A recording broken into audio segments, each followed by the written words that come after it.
Before there was a Rosa Parks, there was a Claudette Colvin. Claudette Colvin was a 15-year-old girl who refused to move to the back of the bus 9 months before Rosa Parks. Only a few knew that a handful of black women refused their seats. They were usually fined and you heard nothing more about it. But Claudette Colvin was the first to challenge the law. Claudette was born on September 5, 1939 in Montgomery, Alabama. She was an adopted child of C.P. Colvin and Mary Ann. Montgomery was the worst place to live when you were black, followed by Mississippi and Arkansas. Everything was heavily segregated and almost everyone was racist. Claudette had experienced firsthand what oppression felt like, so naturally she grew into the headstrong, defiant girl who would fight for what she believed in. Growing up in poverty didn't stop Claudette from making straight A's in school. She hoped that one day she would become president. On March 2nd, 1955, Claudette was riding home on the bus after school with her friends when the bus driver told her to give up her and her three friends' seat so that one white passenger can sit down.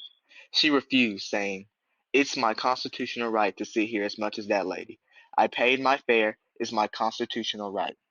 The police was called and Claudette got arrested for violating laws and disruption of peace and assault. Fearing retaliation, her family decided to keep quiet, and even the civil rights leaders hesitated in making her an icon for the movement.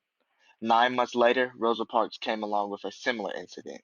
As for Claudette Colvin, this incident earned her too much infamy, and she had to drop out of school. In court, Colvin opposed the segregation law by declaring herself not guilty. The court, however, ruled against her and put her on probation. Despite the light sentence, Colvin could not escape the court of public opinion.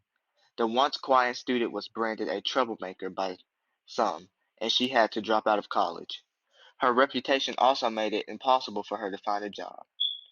In 1956, Claudette became a petitioner in the Bowder v. Gale case. She tested along with four other people.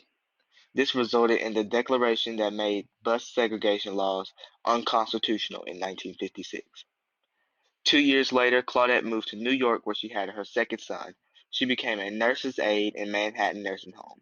She retired in 2004. Much of the writing on civil rights history in Montgomery has focused on the arrest of Parks, another woman who refused to give up her seat on the bus 9 months after Colvin. While Parks has been heralded as a civil rights heroine, Colvin's story has received little notice. Some are trying to change that.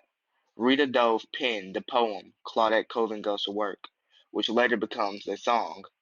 Phillips Hughes also writes about her in the young adult biography Claudette Colvin, Twice Towards Justice.